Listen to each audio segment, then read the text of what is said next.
জীবনের খারাপ সময়টা কখনো স্থায়ী নয়। অন্ধকার রাত যেমন একসময় ভোরের আলোয় মিলিয়ে যায়, তেমনি কঠিন সময়ও একদিন না একদিন শেষ হয়ে যায়। কষ্ট, অভাব, ব্যর্থতা সবই জীবনের অস্থায়ী অধ্যায়।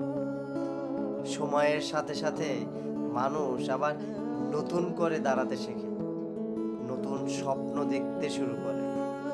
কিন্তু খারাপ সময়ের একটি বড় শিক্ষা আছে।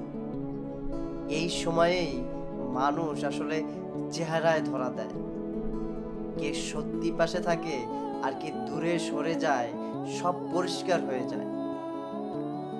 যারা সুখের দিনে খুব কাছের মানুষ বলে মনে হয়, তাদের অনেকেই দুঃসময়ে আর খোঁজও নেয় না।